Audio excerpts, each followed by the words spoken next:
नमस्ते। आ, आप लोग कैसे हो? सगळे आप मस्त होंगे, स्वस्थ होंगे। आइस आप लोग को, सब औरत लोग को ही बोलते हो। हम भी एक औरत हो। एक्चुअली सही बात है, मैं भी एक जन्म दुखी हो गया। मुझे भी माँ बाप नहीं है, सास ससुर नहीं है। मगर मैं सास ससुर को बहुत चाहती थी, मगर मेरा किस्मत में नहीं था।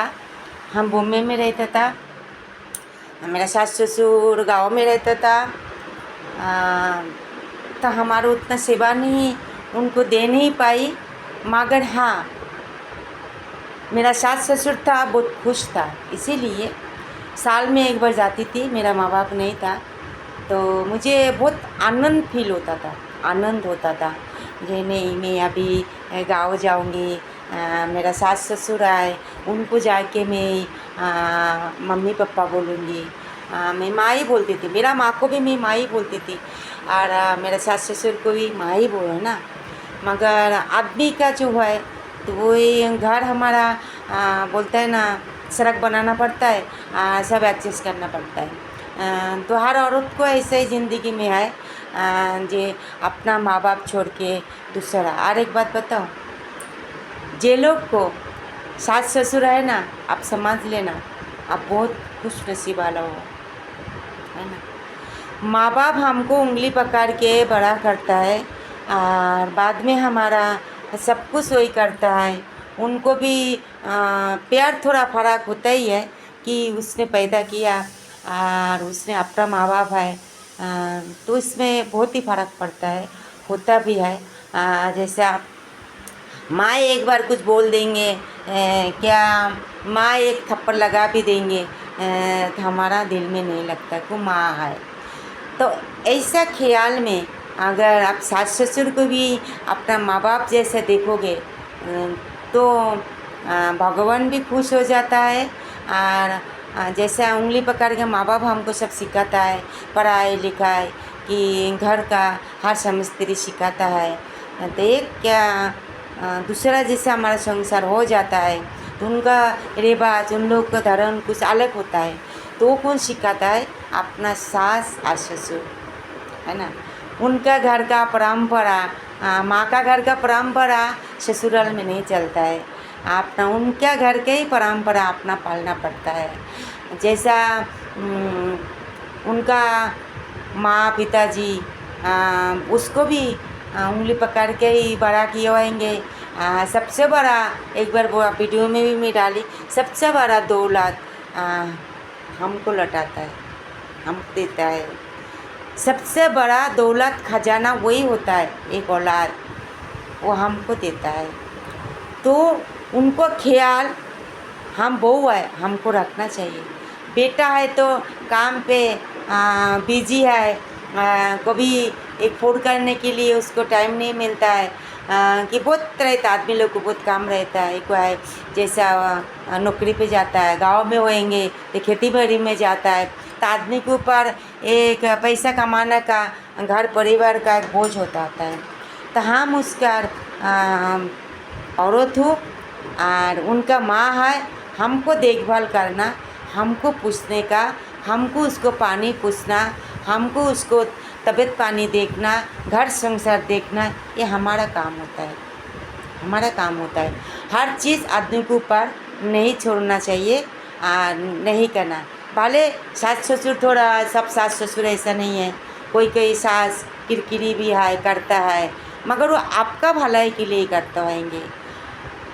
आजकल के बेटी लोग तो यही बताओ, मुझे नहीं, अपना सास ससुर नहीं चाहिए, माँ बाप का किरकिरी नहीं चाहिए, हमें अलग रहना चाहिए, जितना कमाए सब हमारा हाथ में आना चाहिए, हमको राज करना चाहिए।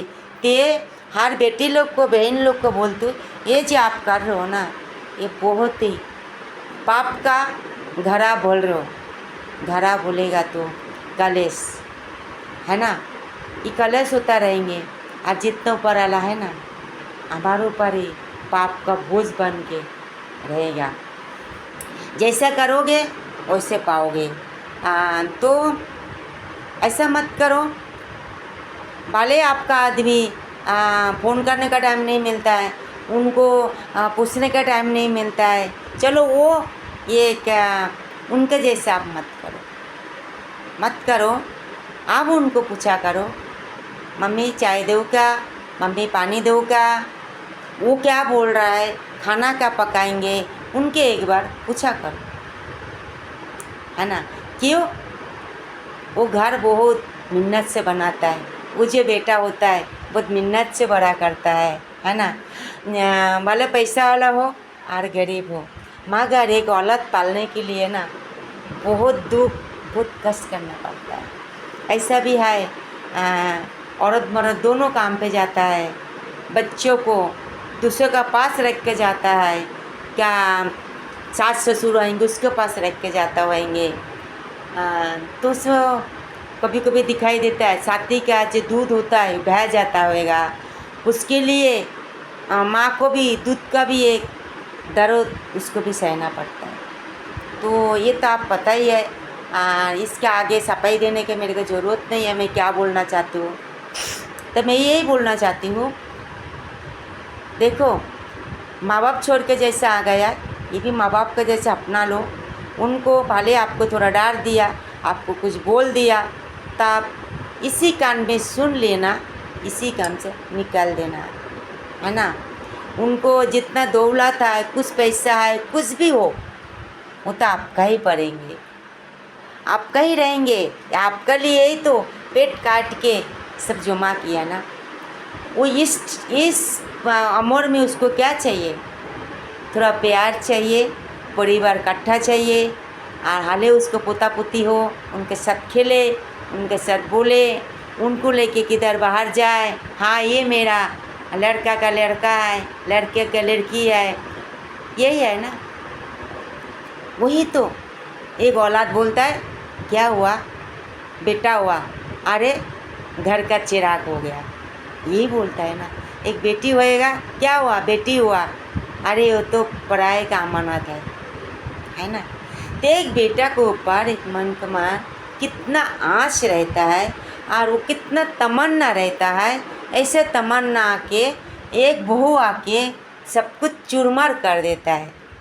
तो मत करो ऐसा। आज मेरा सास ससुर नहीं है तो हमको भी बहुत दुख होता है। आज मेरा गाँव जाने का दिल नहीं होता है। उनका बेटा जाता था और वो जाती थी, तो उनके बेटा का खातिर प्यार हमको भी मिल जाता था, हमको भी मिलता था, मगर वो नहीं है, दुनिया में कोई नहीं है। ऐसा लगता है ना, जैसे तुम्हारे भी माँ पिता होएंगे, तुमको भी ऐसे ही लगता होएगा, है ना। तो सास ससुर को तुम जैसा तुम अच्छा करोगे, ऊपर वाला तुमके लिए अच्छा करेगा। तो हर बेटा बेटी को मैं यही संदेश देती हूँ। आजकल ऐसा दिखाई देता है, शादी होता है बेटा को लेकर अलग होता है, बेटा उससे बात तक नहीं करता है। क्यों? बेटा बात करेगा और वो तुझको झगड़ा करेगा, हाँ तुमसे माँ से फ़ोन किया तो माँ ने ज़रूर कुछ कान भर दिया होगा। कि आप गलत फहमी करते हो, गलत। मगर मैं ये बोलती हूँ, एक बेटा दिन में एक बार फ़ोन भी करेगा ना, माँ बाप का या अंदर का दिल है ना शांत होता है उनसे, और उससे बाद कितना दुआ निकलता है, कितना आशीर्वाद निकलता है। पैसा नहीं आपसे मांगेगा, ना आपको दौलत मांगेगा, वो यही सोचेगा कि मेरा वो बेटा मेरे को एक फ़ोन किया। जो लोग विदेश हो वो लोग दिन में एक बार उसका हाल चाल पूछने को सोचिए, और जे लोग इधर हो साथ में 10 मिनट के लिए माँ बाप करके एक कप चाय उसके साथ ज़रूर पी लीजिए। और क्या चाहिए, और कुछ भी नहीं चाहिए उसको तो ज़िंदगी ख़त्म, जीने का सहारा तुम ही बन सकते हो। हाँ तो जीते जी कुछ नहीं करोगे, मरने के बाद रोके कुछ नहीं मिलेगा। आज देखो मेरा माँ नहीं है, मेरा पापा नहीं है, तो मुझे उतना तकलीफ़ नहीं हो रहा था, मगर मेरा सास ससुर मैं साल में एक बार जाती थी, तो मैं यही सोचती थी मेरा सास आए, मैं जाकर मम्मी बोलेगा पापा बोलेंगे, मेरा हस्बैंड का मैंने कभी नहीं पूछती थी तुम्हारा माँ के लिए क्या लो, तुम्हारा पापा के लिए क्या लो, तुम्हारी मम्मी के क्या दो। मैं यहाँ से सब कुछ लेके जाती थी और वो खुश भी हो जाती थी। अरे बॉम्बे से कुछ लेके आया, साड़ी बोलो कुछ भी बोलो, पूछती थी मम्मी आपको क्या चाहिए। और अगर वो ना भी बोलती थी ना तभी भी मैं कुछ न कुछ लेके ही जाती थी। आते टाइम बेटा हो गई पूछती नहीं थी, बेटा जो दे मैं भी मेरे से जितना आता 10-5 रुपया जो होता है मैं उतना सेवा नहीं कर पाई। एक 10-5 रुपया का आपको उदाहरण देते हूँ, पहले 1 रुपया का मैं उनका हाथ में थमा के आ जाती। हम जितना दिन रहता था उसका आजू बाजू घूमता था। तो कमाने के लिए हमको विदेश जाना पड़ता है, आना पड़ता है, संसार अलग हो ही जाता है, मगर एक भी कर सकते हैं, एक फ़ोन हाय हेलो से में इसके दिल शांत होता है। फ़ोन से तुमसे कभी माँ बाप पूछेंगे नहीं मुझे पैसा दो, फ़ोन ये बोलता है आप बेटा कैसा हो। एक बहू भी फ़ोन करेगा तो उनको पहला पूछेगा बहुत कैसा हो, अच्छा है ना। यही इसको दिल मिलता है और उसी का आंसू कभी नहीं गिराना। हंसाने को सीखो, रुलाओ मत, कल तुम भी शायद ऐसे ही रोओगे। हेलो गाइस, वीडियो बड़ा हो रहा है तो मैं सब ये संदेश दे रही हूँ एक बेटा बेटी के लिए जिसका माँ बाप नहीं है, उनको सही में दुनिया खाली लगता है। तो जितना दिन है सबको तो जाना है और सबको ही कहीं रहता नहीं है। टिकट निकल गया और उसी टाइम हमको जाना ही पड़ेगा। तब रहता है उसका कोई डेट आपके पास नहीं है कौन सा डेट पर जाना है। तो आप लोग भी माँ बाप को दुखी मत करो। वो लोग को बोलते सास ससुर को दुखी मत कर, ये नहीं सोचो वो आदमी का माँ है, तुम भी एक दूसरे से जन्म दिया, उसको भी एक माँ जन्म दिया, तो उसको दुख मत दिया। हाय अच्छा लगे तो मुझे बताएं।